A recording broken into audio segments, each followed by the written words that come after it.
今朝 NBA 季後賽第一 round 咧，場七金塊最後咧大勝快艇，好多古仔講啊！表面睇啦，就雷霆兩個老戰友啦，哇！哈登你咁渣㗎，得個7分。維斯布魯克就唔同啦，16+5+5+5啊！最勁嗰5咧就係5個偷波，令到隊波咧打起嚟啦好爽嘅，因為偷波快攻得分啦，係最長士氣㗎。跟住擺落威少度啦，啱晒，我又可以咧打嘴仗講垃圾話啦，攞個 T 都在所不惜嗱。以上呢一個套路啦，可能係今年丹佛啦，能唔能夠4年內第2度攞到 NBA 總冠軍嘅關鍵嚟嘅。兩個數據先，威少今年啦攞底薪300零萬嘅啫，但係去到埋單啦，佢最佳第6人嘅選舉啦，佢攞到咧第7嘅選票，唔差啦。尤其今年啦，佢3分啦係有明顯嘅進步。今日我印象最深就係呢個老將啦，舊年打快艇啊，對金州嗰陣時啦，金州放佢射3分㗎。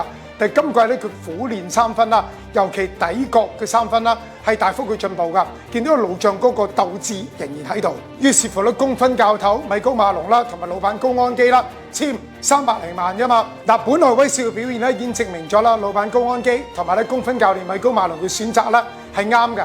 但係球壇即係等於江湖，有好多嘅人情世故咧要處理㗎。米高馬龍教練啦，最佳嘅拍檔啦就係總管布夫。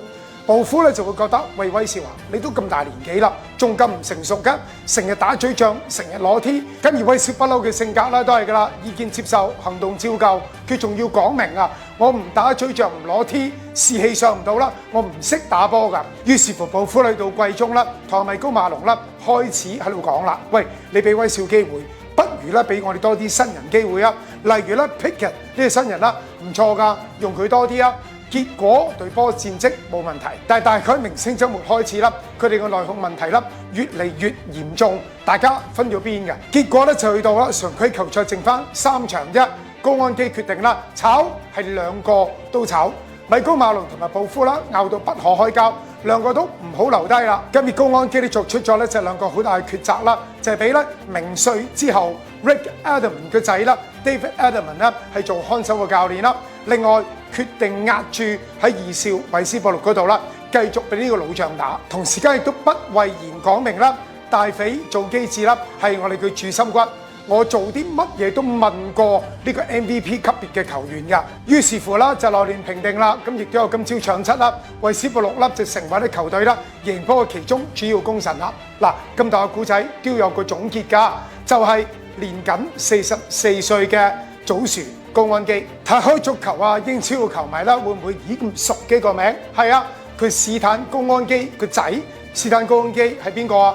體育王國嘅大老闆，其中有隊波亞仙奴啊。早幾年咧，史坦高安基咧搞亞仙奴咧，俾兵工廠球迷鬧㗎。喂，你淨係識得收錢吸血戰績啦咁。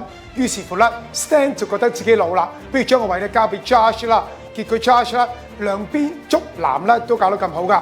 好啦，今朝早丹佛搞掂啦 ，Josh 你要加持亞仙奴啦，因為亞仙奴啦週中喺歐冠啦要平反第1回合落後俾聖日耳門嘅敗局。高安基父子有咁多飯啦，咁嘅結佬啦都相妻㗎。今晚呢度啦，講完2場英超之後啦，聽朝8點半勇士定火箭。